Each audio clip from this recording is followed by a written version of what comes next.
నమస్తే, welcome to hello doctor కార్యక్రమం. అయితే ఈరోజు ముఖ్యంగా అంటే సాధారణంగా మనం సమ్మర్లో కావచ్చు, వింటర్లో కావచ్చు, ఎక్కువగా ఫేస్ చేసే ప్రాబ్లమ్స్ ఏంటి, లేదా యువతలో కానీ ఎక్కువగా తెలుసుకోవాలి విషయాలు అని దేని గురించి అనుకుంటారు అంటే జనరల్గా స్కిన్ గురించి కానీ హెయిర్ గురించి కానీ ఎక్కువగా ప్రాబ్లమ్స్ ఫేస్ చేస్తున్నాం కాబట్టి వాటి గురించి తెలుసుకోవడానికి అందరూ ఇష్టపడుతుంటారు. అలాగే పొల్యూషన్ వల్ల కొన్ని రకాల లైక్ రేస్ వల్ల కూడా మనకి చాలా రకాల ఇబ్బందులు కలుగుతున్నాయి కాబట్టి సో ఈరోజు వాటి గురించి మనకు పూర్తిగా వివరాలు తెలియజేయడానికి ఏమైనా సందేహాలు ఉంటే వాటి గురించి మనకి క్లుప్తంగా వివరించడానికి మనతో పాటు ఉన్నారు హైదరాబాద్ కూకట్పల్లిలోని చిరంజీవి క్యూటీస్ కేర్ హాస్పిటల్ నుంచి మేడం ఉన్నారు. హెయిర్ ట్రాన్స్ప్లాంటేషన్లో ఇవిడికి 11 సంవత్సరాల అనుభవం కలిగిన డాక్టర్ శిల్పా పొన్నాడ గారు ఉన్నారు. ఇప్పుడు వారితో మాట్లాడి మరిన్ని సలహాలు సూచనలు తెలుసుకుందాం. ఒకవేళ మీకు స్కిన్కి కానీ హెయిర్కి కానీ సంబంధించిన ఏమైనా సలహాలు సూచనలు కావాలనుకున్నా, ఏమైనా సందేహాలు ఉన్నట్లయితే స్క్రీన్ మీద కనిపిస్తున్న నెంబర్స్కి కాల్ చేసి మేడంని అడిగి తెలుసుకోవచ్చు. నమస్తే మేడం.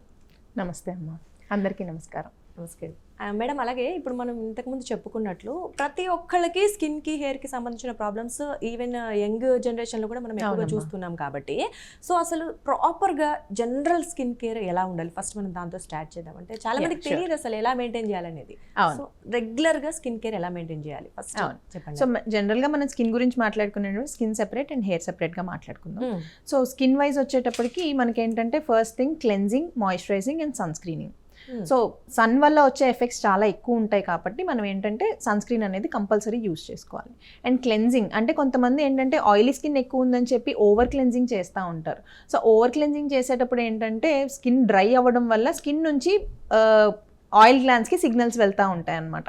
సో అదేంటంటే ఓవర్ ప్రొడక్షన్ ఆఫ్ ఆయిల్ జరుగుతూ ఉండడం, సో ఒక్కొక్కసారి ఆ బ్లాకేజ్ ఉండడం వల్ల యాక్నే ఫ్లేర్ అప్ అవ్వడం ఇలాంటివన్నీ అవుతాయి. సో క్లెన్జింగ్ అనేది ఓన్లీ 2 times చేస్తాం, మార్నింగ్ నిద్ర నుంచి లేసేటప్పుడు అండ్ రాత్రి నిద్రపోయే కన్నా ముందు. సో ఈ చేయడం వల్ల ఏంటంటే మనకి ఈ ఆయిల్ సెక్రీషన్ ఇవంతా కూడా కొంచెం కంట్రోల్లో ఉంటుంది. అండ్ మధ్యలో చల్లటి నీళ్ళతో వాష్ చేసుకోవచ్చు. అంటే సోప్, ఫేస్ వాషెస్ అట్లా యూజ్ చేసుకోకుండా చల్లటి నీళ్ళతో వాష్ చేసుకోవచ్చు. ఇంకోటి ఏంటంటే మాయిశ్చరైజింగ్, ఇది డిక్టమ్ చేసుకోవాలన్నమాట. So every time you wash your face with face wash or a soap you have to moisturize it. So దానివల్ల ఏంటంటే ఆ మినిమం మాయిశ్చర్ మనకి స్కిన్ మీద ఉంటుంది కాబట్టి సిగ్నల్స్ అనేవి వెళ్లకుండా ఓవర్ ఆయిల్ ప్రొడక్షన్ అనేది జరగకుండా ఉంటుంది. అంటే సెల్స్ కి ఎటువంటి ఇండికేషన్స్ వెళ్ళవు కాబట్టి సో న్యూరల్ సిగ్నల్స్ మనకేం వెళ్ళవు కాబట్టి మనకి ఆయిల్ గ్లాండ్స్ అనేవి ఓవర్ యాక్టివ్ అవ్వవు అనమాట. సప్పుల్ గా ఉంటుంది స్కిన్ కూడా. సన్ స్క్రీన్ అనేది రెగ్యులర్ గా అప్లై చేసుకోవాలి. ఒకవేళ కొంతమందికి ఎండలోనే ఎక్కువ పని ఉండొచ్చు, సో వాళ్ళు ఏంటంటే ఎవ్రీ 2 hours కి ఒకసారి అప్లై చేసుకుంటా ఉంటే వాళ్ళకి ఏంటంటే కొంచెం ఆ సన్ స్క్రీనింగ్ ఎఫెక్ట్ అనేది కనిపిస్తుంది. ఓకే.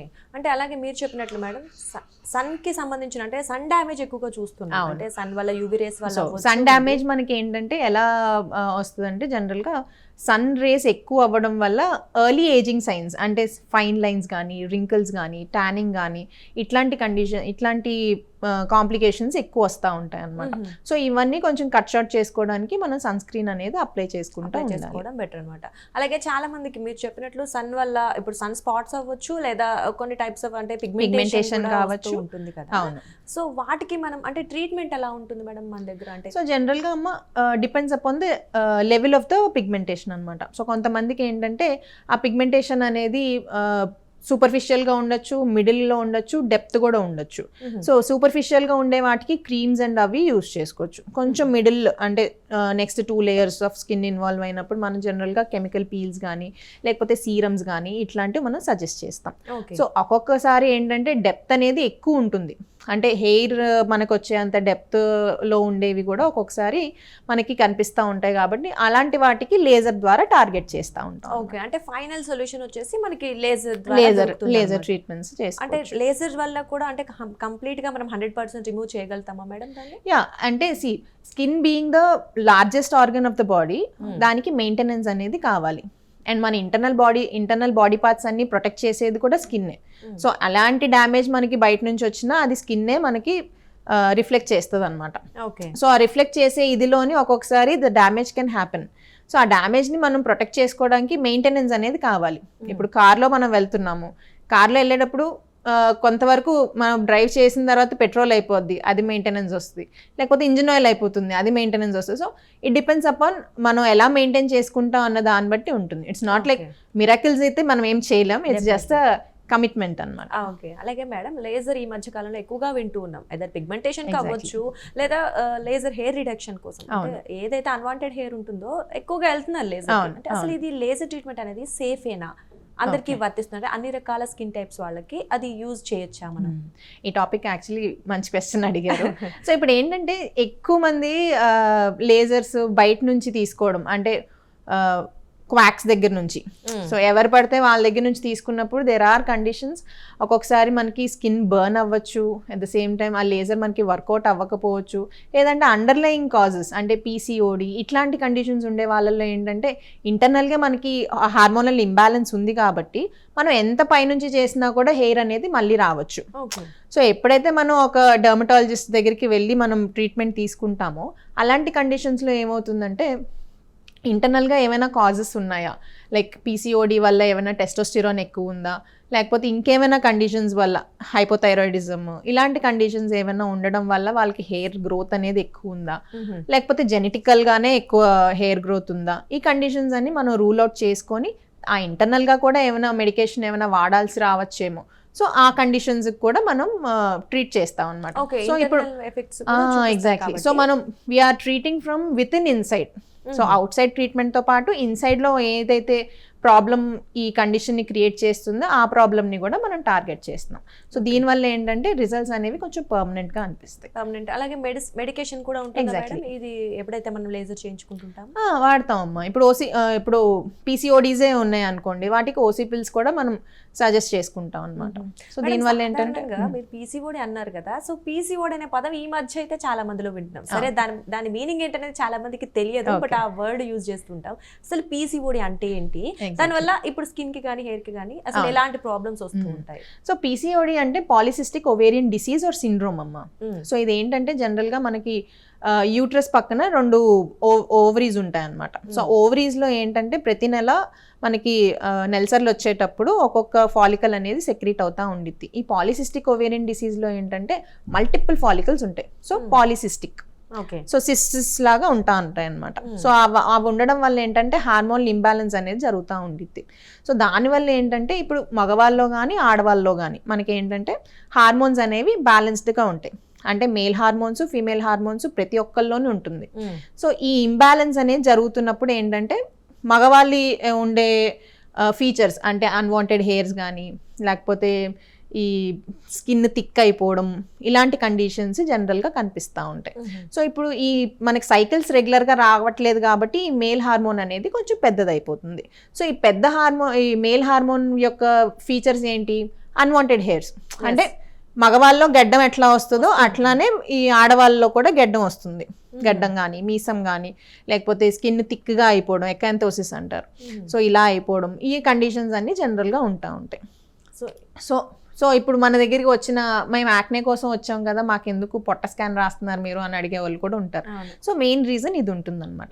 సో యూట్రస్ అనేది మనకి అబ్డామెన్లో ఉంటుంది కాబట్టి అల్ట్రాసౌండ్ అబ్డామెన్ అండ్ పెల్విస్ చేయించుకుంటాం. సో ఇది చేయించుకోవడం వల్ల ఆ కండిషన్ ఏమైనా ఉందా అనుకుని రూల్ అవుట్ చేసుకోవచ్చు. సో వీళ్ళల్లో ఏంటంటే మెయిన్గా 5 ఫ్యాక్టర్స్ ఉంటాయి. ఒకటి యాక్నే అంటే పింపుల్స్ ఎక్కువ రావడం. వీళ్ళల్లో మెయిన్గా అబ్జర్వ్ చేసేది ఏంటంటే ఈ జా లైన్ ఏదైతే ఉందో దాని బిలోలో మనం ఉంటాయి అన్నమాట యాక్నే.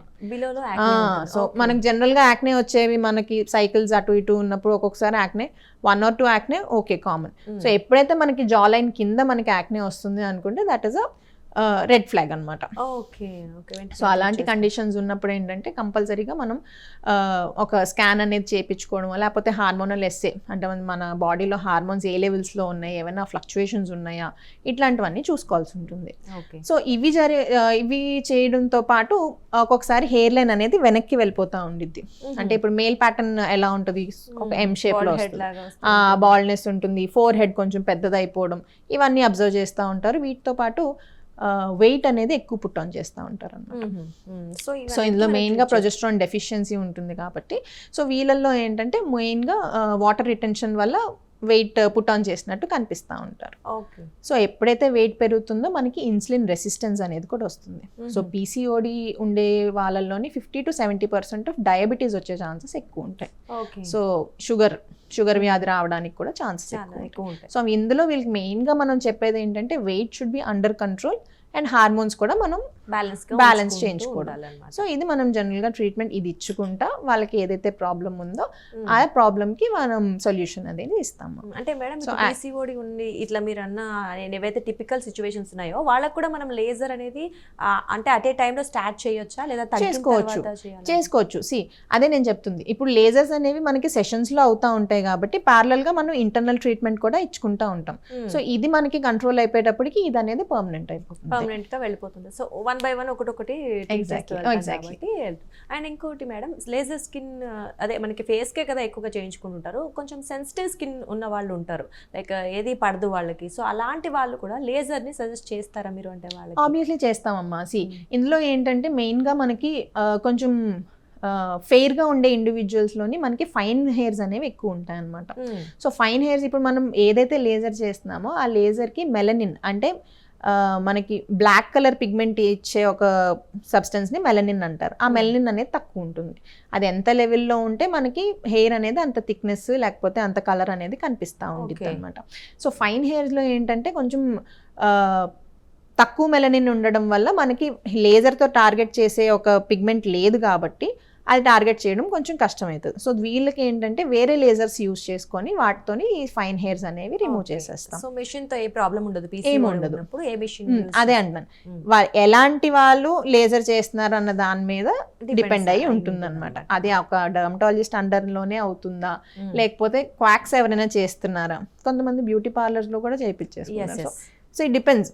సో మన స్కిన్ కి మనం ఎంత రెస్పెక్ట్ ఇస్తామో అంత ఆబ్వియస్లీ మనకి అంత రెస్పాన్స్ అనేది వస్తూ ఉండిద్ది అన్నమాట. సర్టిఫైడ్ డాక్టర్ అయితే అంతే కదా. ఇప్పుడు ఫెయిర్ స్కిన్ ఉండే వాళ్ళలోని కొంచెం పవర్ ఎక్కువ పెట్టుకోవచ్చు, అదే డార్క్ స్కిన్ ఉండే వాళ్ళలోని పవర్ తక్కువ పెట్టుకోవాలి, ఎందుకంటే పిగ్మెంట్స్ అనేవి ఎక్కువ ఉన్నాయి కదా. సో అవి టార్గెట్ చేసేసుకుంటాయి కాబట్టి మనం తక్కువ పవర్ పెట్టుకోవాలి. So it depends. ఏమంటారు, ఒక డర్మటాలజిస్ట్ అండర్ లో అవుతుందా అది చూసుకొని ఒక్కొక్క పేషెంట్ కి ఒక్కొక్క టైప్ ఆఫ్ రిక్వైర్మెంట్ ఉంటుంది. కొంతమంది సెన్సిటివ్ స్కిన్ ఉంటుంది, కొంతమందికి ఒకే టైప్ ఆఫ్ స్కిన్ ఉంటుంది. కొన్ని ఏరియాస్ కూడా డిపెండ్స్ అపాన్ వాళ్ళ ఫేస్ మీద చేయించుకుంటున్నారా, హ్యాండ్స్ చేయించుకుంటున్నారా, అండర్ ఆర్మ్స్ లేకపోతే private areas. So it depends upon that. Okay madam, ఎన్ని సిట్టింగ్స్ లో అంటే మోస్ట్లీ ఎక్కువ మందికి ఎన్ని సిట్టింగ్స్ జనరల్ గా 6 to 8 సిట్టింగ్స్ చెప్తామమ్మా. సో కొంతమందికి ఏంటంటే వైట్ హెయిర్స్ ఉండే వాళ్ళలోని అంటే విత్ ఏజ్ మనకి వైట్ హెయిర్స్ వస్తూ ఉంటాయి కదా. సో అలాంటివి ఏమైనా రిమూవ్ చేసుకోవాల్సినప్పుడు ఈ వేరే లేజర్స్ పనిచేయవు కాబట్టి ఎలక్ట్రోలైసిస్ ద్వారా అవి తీసేస్తాం జనరల్ గా. సో మేడం, ఇంకా హెయిర్కి వెళ్ళిపోతే మీరు హెయిర్ ట్రాన్స్ప్లాంటేషన్ చేస్తూ ఉంటారు కదా మీరు, ఒక 11 years నుంచి అంటారు. కోర్స్ అంటే ఈ మధ్య కాలంలో అయితే వింటున్నాం 11 years బ్యాక్ అంటే మీరు అఫ్ కోర్స్ చాలా మంది చేసే ఉంటారు కాబట్టి. అసలు ఫస్ట్ మనం మాట్లాడుకుంటే హెయిర్ గురించి, సో అసలు దాని కేర్, ఫస్ట్ హెయిర్ కేర్ గురించి చెప్పండి, తర్వాత ట్రాన్స్ప్లాంటేషన్ ఎలా చేస్తారు అనేది. ఎగ్జాక్ట్లీ. సో హెయిర్ కేర్ లో వచ్చేటప్పటికమ్మా మనం ఎప్పుడైతే హెయిర్ వాష్ చేసుకుంటున్నామో చాలా మందికి హ్యాబిట్ ఉంటుంది, తడి టవల్ తీసుకొని టప్ప చేస్తూ ఉంటారు. సో అట్లా చేయడం వల్ల ఆల్రెడీ మనకు హెయిర్ వాష్ చేసేటప్పుడు హెయిర్ అనేది కొంచెం వీక్ అవుతుంది, ఎందుకంటే చుట్టూదా కొంచెం వాటర్ ఉంటుంది కాబట్టి ఆ ఫాలికల్ అనేది బయటికి రావడానికే ఎక్కువ ట్రై చేస్తుంది. సో మనం అంత హార్ష్గా బిహేవ్ చేసినప్పుడు ఏంటంటే ఆ హెయిర్ కూడా ఊడిపోవడానికి ఛాన్సెస్ ఎక్కువ ఉంటాయి. కొంతమంది బ్లో డ్రై చేయడం లేకపోతే స్టైలింగ్ చేసుకోవడం. So 1 or 2 times in a month or 3 monthsకి ఒక 1-2 times అయితే ఇట్స్ ఓకే. బట్ రెగ్యులర్గా కొంతమంది చేసే వాళ్ళకి అదేంటంటే ఎక్కువ టీస్ చేయడం వల్ల హెయిర్ ఫాల్ అవ్వడానికి, అండ్ దాని పైన ఉండే ఒక క్యూటికల్ అనే ఒక లేయర్ ఉంటుందన్నమాట. ప్రతి హెయిర్ స్ట్రాండ్కి క్యూటికల్ అనే ఒక మంచి లేయర్, ఆ లేయర్ ఏంటంటే ఆ ఫ్రిజీనెస్ కానీ లేకపోతే ఆ చిక్కుపడే తత్వాన్ని కానీ తగ్గిస్తుంది. సో మనం బ్లో డ్రై చేసేటప్పుడు ఏమవుతుందంటే ఆ క్యూటికల్ అనేది డ్యామేజ్ అయిపోతుంది అనమాట.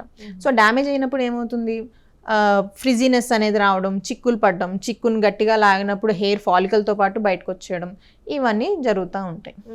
సో ఇది ఒక మేజర్ స్టెప్. మనం షాంపూయింగ్ చేసేటప్పుడు కూడా మనం జనరల్గా ఏంటంటే షాంపూని డైల్యూట్ చేసుకొని వాడుకోవడం బెటర్. వాటర్లో 1:1 లేకపోతే 2:3 ఆ రేంజ్లోని మనం జనరల్గా డైల్యూట్ చేసుకొని షాంపూ అప్లై చేస్తే ఆ స్ట్రాంగ్ ఏమంటారు కెమికల్స్ అనేవి స్కిన్ ని డ్యామేజ్ చేయకుండా ఉంటుంది. కండిషనింగ్ చేసేటప్పుడు కూడా అమ్మ ఇప్పుడు కొత్తగా హెయిర్ మాస్క్స్ కూడా వస్తున్నాయి. సో మాస్క్ పెట్టి ఒక 5 to 10 minutes just hair massage చేసుకొని తర్వాత వాష్ అవుట్ చేసుకోవాలి. కండిషనర్ పెట్టుకోవచ్చు. కండిషనర్ అయినా మాస్క్ అయినా ఒకటే, బట్ కండిషనర్ ఏంటంటే మనకి స్కాల్ప్ దగ్గర తగిలేటప్పుడు ఒక్కొక్కసారి డాండ్రఫ్ రావడానికి ఛాన్సెస్ ఎక్కువ ఉంటాయి. ఎందుకంటే వన్స్ మన స్కిన్ టచ్ అయినప్పుడు ఏ క్రీమ్ అయినా దాన్ని వదిలించడం కొంచెం కష్టంగానే ఉండిద్ది. సో వాట్ ఎవర్ మనం అది యూజ్ చేసేటప్పుడు మంచిగా క్లెన్స్ చేసేస్తే ఆ డాండ్రఫ్ అనేది కూడా జనరల్గా రాదు. సో మాస్క్ అంటే కొంచెం సేఫ్ అవుతున్నాయి అనమాట ఈ మధ్య. మేడం అలాగే హెయిర్ ట్రాన్స్ప్లాంటేషన్ చేసేటప్పుడు లైక్ మీరు ఎలాంటివి తీసుకుంటూ ఉంటారు, అంటే పేషెంట్స్ దగ్గర నుంచి ఎలాంటి ఇన్ఫర్మేషన్ తీసుకుంటారు, ఎలాంటి వాళ్ళకి అది సజెస్ట్ చేస్తూ ఉంటారు? ఎగ్జాక్ట్లీ. సో ఇందులో ఏంటంటే మనం పేషెంట్ సెలెక్షన్ అనేది మెయిన్ అమ్మా ఇందులో. సో వాళ్ళకి ఏమైనా జెనెటిక్ హిస్టరీ ఏమైనా ఉందా అంటే వాళ్ళ ఫాదర్ సైడ్ కానీ లేకపోతే మదర్ వాళ్ళ బ్రదర్స్ సైడ్ కానీ అటు సైడ్ ఏమైనా ఫ్యామిలీ హిస్టరీ ఏమైనా ఉందా ఒకసారి చెక్ చేసుకోవాలి. అండ్ టెస్టోస్టిరాన్లో కూడా free testosterone or DHEAS dihydrotestosterone అదొకటి ఉంటుంది. సో ఆ టెస్టోస్టిరాన్ లెవెల్స్ ఎంత ఉన్నాయి, సో వాటికి ఏమైనా ఓరల్గా మెడికేషన్ ఇవ్వాల్సి రావచ్చా, లేదంటే ఓరల్గానే మనం టాపికల్గా లేకపోతే మినాక్సిడిల్ ఇట్లాంటివి ట్రై చేస్తే ఏమైనా ఇంప్రూవ్మెంట్ ఉంటుందా అన్నది కూడా ఒకసారి చెక్ చేసుకోవాలి. మెడిసిన్ ద్వారా. సో కొంతమందికి ఏంటంటే ఆ మెడిసిన్తోనే ఆబ్వియస్ రిజల్ట్స్ అనేవి వస్తూ ఉంటాయి. ఒకవేళ అయినా రావట్లేదు అనుకుంటే అలాంటి కేసెస్ మనం జనరల్గా పోస్ట్ చేసుకుంటాం. సో ఈ పోస్ట్ చేసుకోవడం లో కూడా మనం ఇందులో కూడా సెలెక్ట్ చేసుకుంటాం, అంటే ఏజ్ గ్రూప్ ఎంత ఉంది, 25 to 35. 25 to 35 మంచి రిజల్ట్స్ మనం ప్రొడ్యూస్ చేసుకోవచ్చు, ఎందుకంటే హెయిర్ గ్రోత్ స్టేజ్లో ఉంటుంది అండ్ అంత సివియారిటీ కూడా ఉండదు కాబట్టి. సో ఆ ఏజ్ గ్రూప్లోనే జనరల్గా నార్మల్గానే ఉంటాయి. So 35 above it will be around 70 to 80% of the results ఉంటాయి అన్నమాట. సో అంటే ఏజ్ వాళ్ళకి చేయించుకోవచ్చు మేడం, అంటే ఎప్పటి నుంచి ఎప్పటి వరకు చేయించుకోవచ్చు మనం? మేము యాక్చువల్గా 55 years వాళ్ళకి చేసిన వాళ్ళు కూడా ఉన్నారు, they are doing good only. But అదే అంటున్నాను, మన పేషెంట్ సెలెక్ట్ చేసుకునేటప్పుడు వాళ్ళు ఎలాగా రెస్పాండ్ అవుతారు అన్న దాన్ని బట్టి డిపెండ్ అయి ఉంటుంది. ఓకే. సో అంటే మరి స్టార్టింగ్ ఏజ్ ఏంటి మేడం, అంటే హెయిర్ ట్రాన్స్ప్లాంట్ స్టార్టింగ్ మేము లీస్ట్ చేసిన వాళ్ళు అరౌండ్ 23 years అనుకుంటాం. 20 years వాళ్ళకి వచ్చేసిందా మొత్తం బాడీ? అంటే స్ట్రాంగ్ జెనెటిక్ ఉంది కాబట్టి వాళ్ళల్లోనే ఏంటంటే ఇంక స్టార్టింగ్ స్టేజ్లోనే వాళ్ళు ఇంకా రియలైజ్ అవుతారనమాట. There is a strong family history, మా తాతగారికి ఉంది, మా నాన్నగారికి ఉంది, మా అత్తమ్మ సైడ్ ఉంది. సో ఈ అన్నీ ఉన్నప్పుడు జనరల్గా వాళ్ళు ఏంటంటే కొంచెం ముందు జాగ్రత్తగా చేయించేసుకుంటారు, బికాజ్ డోనర్ ఏరియా కూడా ఇంపార్టెంట్. సో హెయిర్ మొత్తం ఊడిపోయాక డోనర్ ఏరియాలోంచి మనం హెయిర్ ఫాలికల్ తీయడానికి కూడా వీలు లేనప్పుడు ఏంటంటే ఇంకా వాళ్ళకి ప్యాచే ఆప్షన్ అవుతుంది. హెయిర్ ప్యాచెస్ లాగా ఇంకా న్యాచురల్ హెయిర్ అవ్వదు అనమాట. సో డోనర్ ఏరియా మనకి సపోర్టింగ్ ఉన్నప్పుడే మనం జనరల్గా ట్రాన్స్ప్లాంట్ అనేది ప్లాన్ చేస్తాం. అంటే ఏ ఏరియా నుంచి, అంటే వాళ్ళ బాడీలోనే తీస్తారు కానీ బట్ ఏ ఏరియాస్ నుంచి మీరు హెయిర్ తీసుకోవడానికి? సో జనరల్గా మనం ప్రతి హెయిర్ ట్రాన్స్ప్లాంట్ వాళ్ళకి ఏంటంటే ఈ బ్యాక్ సైడ్ హెయిర్ అనేది ఎక్కువ యూజ్ చేస్తాం. సో ఇదేంటంటే hormone independent and safe zone అనమాట. ఓకే. సో ఆ హెయిర్ ఫాలికల్స్ మనం తీసి ఇంప్లాంట్ చేస్తే అది మళ్ళీ ఊడడానికి ఛాన్సెస్ చాలా అంటే చాలా తక్కువగా ఉంటాయి. సో అందుకని ఆ హెయిర్స్ సెలెక్ట్ చేసుకుంటాం. ఓన్లీ అదేనా మేడం, అంటే కొంతమంది సరిపోనప్పుడు మనం ఏం చేస్తాం అంటే beard hairs and chest hairs. Beard కూడా సెట్ అవుతుంది. అవును. Beard hairs and chest hairs ఇవి జనరల్ గా ఏంటంటే మనం ఫిల్లింగ్ కి యూజ్ చేసుకుంటాం, అంటే డెన్సిటీ చూపించుకోవడానికి, అంటే హెయిర్ లైన్ కి యూజ్ చేయమన్నమాట, డెన్సిటీకి యూజ్ చేసుకుంటాం. డెన్సిటీ కోసం, అది లెంత్ ఎంత పెరుగుద్దని మనం చెప్పలేం కానీ స్టిల్ ఓకే డెన్సిటీ అయితే ఉంటుంది అనమాట. సో మరి ఇలా చేయించుకునే వాళ్ళు ఉంటారు కదా, ఫస్ట్ అంటే ఎన్ని రోజులు తీసుకోవాల్సి ఉంటుంది మేడం, ఎన్ని సిట్టింగ్స్ లో ఇవ్వాల్సి వస్తుంది? డిపెండ్స్ అమ్మా. ఒకవేళ వాళ్ళకి టోటల్ ఏరియా అంతా ఇన్వాల్వ్ అయిపోయింది అనుకోండి, వాళ్ళకి ఏంటంటే 2 sessions లో చేస్తాం. అరౌండ్ 3 to 4 months అపార్ట్ మనం ఒక 2-3 sessions లో చేసుకోవచ్చు యాక్చువల్గా. సో ఎందుకంటే డోనర్ ఏరియా మనకి సపోర్టింగ్ ఉండాలి. సో వాళ్ళు ఒక్కసారే వచ్చారు ఒకసారి చేయించుకుంటాను కదా అని చెప్పి మనం ఏమంటే ఒకేసారి చేసేసామంటే ఈ డోనర్ ఏరియా కూడా స్కార్ ఫామ్ అవడానికి ఛాన్సెస్ ఎక్కువ ఉంటాయి. అందుకనే మనం సెషన్స్లోని అది డోనర్ ఏరియా కూడా మళ్ళీ దాన్ని ఏమంటారు మళ్ళీ రిస్టోర్ అవ్వాలి కాబట్టి దానికి కొంచెం టైం ఇస్తాం, టైం తీసుకుంటూ ఉంటారు. అంటే అందరికీ ఆల్మోస్ట్ ఒకేలాగా ఉంటుందా మేడం, అంటే డిపెండ్స్ ఆన్ ఏజ్ కావచ్చు, వాళ్ళ కొన్ని రకాల ఏదైనా ప్రొసీజర్ ఒకటే ఉంటుంది. సో ఇందులో ఏంటంటే మనం బయో ఎఫ్యూటీ అనేది ఏంటంటే ఒక స్ట్రిప్ ఆఫ్ స్కిన్ తీసేసి దానిలోంచి ఒక్కొక్క ఫాలికల్ తీసి మళ్ళీ ట్రాన్స్ప్లాంట్ చేసేటవాళ్ళు, that is long ago. So అందులో ఏంటంటే ఈ స్ట్రిప్ తీసిన దగ్గర మళ్ళీ స్కిన్ అంతా కుట్టాల్సి వస్తుంది, రావచ్చు కాదు కుట్టాల్సి వస్తుంది. సో ఆ స్కార్ అనేది ఫామ్ అయిపోయి ఉంటుంది అన్నమాట. ఏదైనా వన్స్ ఓపెన్ ఇట్స్ ఓపెన్ అంతే. సో అలా కాకుండా ఇప్పుడు మనం డైరెక్ట్గా ఏమంటారు హెయిర్ అంతా టాన్షూర్ చేసేసుకొని షేవ్ చేసేసుకొని అక్కడ నుంచి ఫాలికల్స్ డైరెక్ట్గా మనం తీసేసుకొని ఇంప్లాంట్ చేసేసుకుంటాం. ఓకే. సో ఇలా చేసేటప్పుడు ఒక్కొక్కసారి పిఆర్పీస్లోని కొంతసేపు పెట్టుకొని ఆ తర్వాత జనరల్గా మనం పెట్టినప్పుడు ఏంటంటే 100% ఆఫ్ యాక్సెప్టెన్స్ అనేది ఉంటుంది. Okay madam. అలాగే కొంతమంది అదే షుగర్ కావచ్చు, బీపీ ఉన్న పేషెంట్స్ ఉంటారు కదా, వాళ్ళు కూడా వచ్చినప్పుడు సో ఆ మెడిసిన్ యూజ్ చేసుకుంటూ ట్రీట్మెంట్ తీసుకోవచ్చు, ఏముండదు. షుగర్స్ మనం అండర్ కంట్రోల్ పెట్టుకున్నప్పుడు చేసుకుంటూ షుగర్ అంటే అదో పెద్ద వ్యాధి కాదు, it is a type of life style. అంటే కొంతమంది లైఫ్ టైం మెడిసిన్ వాడే వాళ్ళు ఉంటారు, కొన్ని టైప్స్ ఆఫ్ హెల్త్ ఇష్యూస్ ఉన్న వాళ్ళు ఉంటారు కదా, సో ఎవరైనా హెయిర్ ట్రాన్స్ప్లాంటేషన్ కానీ స్కిన్ కి సంబంధించిన చేయించుకోవచ్చు. అది డిపెండ్స్ అపాన్ మనం కౌన్సిలింగ్ చేసే దాన్ని బట్టి ఉంటుంది. అండ్ వాళ్ళు ఏం మెడికేషన్ వాడుతున్నారో అదొకసారి మనం క్రాస్ చెక్ చేసుకొని దాన్ని బట్టి మనం ప్లాన్ చేసుకోవచ్చు. ఓకే, దాన్ని బట్టి చేసుకోవచ్చు. కాబట్టి మీరు ఎలాగో విటమిన్ సప్లిమెంట్స్ అవి ఒక 6 months అట్లా వాడుకుంటారు. అండ్ పోస్ట్ ట్రాన్స్ప్లాంట్ జనరల్ గా పిఆర్పీస్ ఇస్తాం అనమాట. సో ఏదైతే మనం ట్రాన్స్ప్లాంట్ చేసిన ఫాలికల్ ఉందో దానికి కంటిన్యూస్ గా న్యూట్రిషన్ అందేలాగా మనం పిఆర్పి ఇంజెక్షన్స్ అనేవి దాని చుట్టూ పక్క పరిసరాల్లో ఇస్తూ ఉంటాం. సో దానివల్ల ఏంటంటే మనం ఏదైతే ఫాలికల్ ట్రాన్స్ఫర్ చేసామో అది గ్రో అవ్వడానికి మనం ఆస్కారం ఎక్కువ ఇస్తున్నట్టు అనమాట. Okay madam. అలాగే వన్స్ చేయించుకున్న తర్వాత ట్రాన్స్ప్లాంటేషన్ అయిపోయిన తర్వాత ఎలాంటి జాగ్రత్తలు తీసుకుంటూ ఉండాలి, వాళ్ళు దాన్ని మెయింటైన్ చేయాలి కదా, సో ఎలా తీసుకుంటూ ఉండాలి? ట్రాన్స్ప్లాంట్ అయిపోయిన తర్వాత చెప్తున్నాను కదా, ఈ 6 sittings ఆఫ్ పిఆర్పీస్ అనేవి తీసుకోవాలి. ఇవి ఏంటంటే మంత్లీ వన్స్ సిట్టింగ్స్ ఇస్తాము. దాని తర్వాత మెయింటెనెన్స్ సిట్టింగ్స్ ఉంటాయి. అండ్ ఒక్కొక్కసారి మినాక్సిడిల్ వాడాల్సిన అవసరం కూడా రావచ్చు అనమాట. సో మినాక్సిడిల్ ఏంటంటే మనకి ఆ చుట్టుపక్కల బ్లడ్ సర్క్యులేషన్ అనేది కొంచెం పెంచుతుంది. సో దానివల్ల ఏంటంటే న్యూట్రియంట్స్ బాగా అందడానికి ఆస్కారం ఉంటుంది అనమాట. సో ఈ కండిషన్స్తో పాటు oral supplements, nutrition wise high protein diet అనేది సజెస్ట్ చేస్తాం. సో స్ప్రౌట్స్ కానీ, చికెన్, ఎగ్, ఫిష్ ఇట్లాంటివి ఎక్కువ హై ప్రోటీన్ డైట్ ఇవ్వడం వల్ల ఏంటంటే ఆ ప్రోటీన్ నుంచి జనరల్గా స్కిన్ హెయిర్ అనేది మంచి ఏమంటారు హెల్దీ హెయిర్ అనేది గ్రో అవుతుంటుంది. మేడం ఇంకొకటి ఈ మధ్యకాలంలో చాలా మందికి వచ్చే డౌట్ ఏంటంటే జనరల్గా బిఫోర్ డేస్లో ఏంటంటే అందరూ ఆయిల్ వాడేవాళ్ళు, మసాజ్ చేసుకునే వాళ్ళు హెయిర్కి ఓకే బాగుండేది. ఇప్పుడు ఏంటంటే కొత్తవి సగం తెలిసి సగం తెలియక అది డాండ్రఫా తెలియట్లేదు, డ్రై అవ్వడమా తెలియట్లేదు, కానీ ఆయిల్ పెట్టొచ్చు అని కొంతమంది అంటున్నారు, పెట్టి వాష్ చేయమంటున్నారు, అసలు పెట్టొద్దు అంటున్నారు. సో మీరేమంటారు? సో జనరల్గా అమ్మ ఆయిల్ అనేది ఒక 1 or 2 hours ముందైనా పెట్టుకోవాలి, లేదంటే అట్లీస్ట్ లెస్ దాన్ 24 hours. అంటే నైట్ ఆయిలింగ్ చేసుకొని మార్నింగ్ హెయిర్ వాష్ చేసేలాగా అట్లా ఏమైనా ప్లాన్ చేసుకోవచ్చు. కొంతమంది ఏంటంటే ఈ స్కూల్కి వెళ్ళే పిల్లలు కానీ వీళ్ళల్లోనే ఇంకా ఆయిల్ పెట్టేసి కంపల్సరీ పంపిస్తారు పాపం. సో వాళ్ళకి ఏంటంటే అది టై చేసేటప్పుడు కూడా టైట్గా టై చేసేసి రిబ్బన్లు కట్టి, so it's nothing but teasing of the hair. So అంత టైట్గా కట్టి ఆబ్వియస్లీ దానివల్ల ఏంటంటే ట్రాక్షన్ అలోపీషియా అంటారు. సో కొంతమంది గట్టిగా వేసేస్తారు అనమాట. సో దానివల్ల ఏంటంటే ఆ జుట్టు లాగి పెట్టి పట్టుకోవడం వల్ల ఒక్కొక్కసారి ఆలోపీషియా అనేది తెలుస్తూ ఉండిద్ది. సో చాలా మంది పేషెంట్స్ వచ్చేటి వాళ్ళు, సో వాళ్ళు ఏంటంటే ఈ క్రౌన్ ఏరియా కొంచెం వెనక్కి వెళ్ళిపోవడం, లేకపోతే ఒక ప్యాచ్ ఆఫ్ హెయిర్ అనేది లాస్ అవ్వడం, సో అదేంటంటే గట్టిగా లాగి పెట్టడం వల్ల. And what I observe personally, దానికి ఏమైనా సైంటిఫిక్ రీజన్ ఉందో లేదో తెలియదు కానీ when we use to go to school, those who had long hairs ఇలా ప్లేట్స్ చేసుకొని టైట్గా వేసుకొని వచ్చేటోళ్ళు now they are doing okay. So that is what I observe.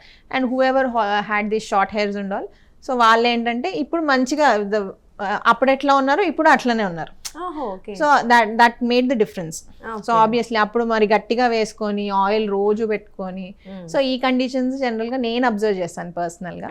So నాకు అనిపించింది maybe because of that reason, అంటే అవి ఎక్కువ లాగి పెట్టి చిక్కులు తీసి మళ్ళీ మెయింటెనెన్స్ కూడా ఎక్కువ ఉంటుంది కదమ్మా స్కూల్ పిల్లలు అంటే.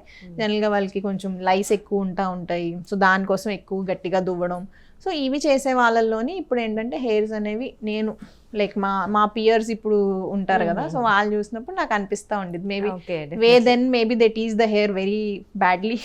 ఓకే, సో అందుకనే ఇప్పుడు అట్లా. ఓకే మేడం, లిటిల్ గేజ్ అంటే చాలా మందికి ఉన్న డౌట్స్ మీరు ఈ ప్రోగ్రామ్ ద్వారా అయితే క్లారిఫై చేసినట్టుగానే అర్థం అవుతుంది. ఎందుకంటే అఫ్ కోర్స్ చాలా మంది ఈ ప్రాబ్లమ్స్ ఫేస్ చేస్తుంటారు కాబట్టి. థ్యాంక్ యూ సో మచ్ అండి, మంచి సలహాలు ఇచ్చారు. Thank you. సో ఇదండి వాటి హలో డాక్టర్ కార్యక్రమం. ఒకవేళ స్కిన్కి సంబంధించి కానీ లేదా లేజర్ గురించి కావచ్చు లేదా హెయిర్ ట్రాన్స్ప్లాంటేషన్ మీరు చేయించుకోవాలనుకున్నట్లయితే తప్పనిసరిగా ఒక మంచి సర్టిఫైడ్ డాక్టర్ దగ్గర చేయించుకున్నట్లయితే మనకి ఎటువంటి సైడ్ ఎఫెక్ట్స్ లేకుండా చాలా జాగ్రత్తగా మనకు కావాల్సిన రీతిలో వాళ్ళు చేయడం జరుగుతుంది. సో కాబట్టి మేడం చిరంజీవి హాస్పిటల్ నుంచి వచ్చారు, కూకట్పల్లిలో ఉంటుంది. మేడం శిల్పా పొన్నాడ గారు, ఆవిడకి 11 సంవత్సరాలుగా ఈ హెయిర్ ట్రాన్స్ప్లాంటేషన్ గురించి అనుభవం ఉంది కాబట్టి సో ఒకవేళ ఎవరన్నా ఇలాంటి పద్ధతుల్లో మీరు స్కిన్ కానీ హెయిర్ కానీ ట్రీట్ చేయించుకోవాలనుకున్నట్లయితే మేడంకి కాల్ చేయొచ్చు, అపాయింట్మెంట్ తీసుకోవచ్చు, నెంబర్ తీసుకొని చిరంజీవి హాస్పిటల్కి వెళ్ళి మీరు హ్యాపీగా ట్రీట్ చేసుకోవచ్చు. సో ఇది ఇవాల్టి హలో డాక్టర్ కార్యక్రమం. నమస్తే.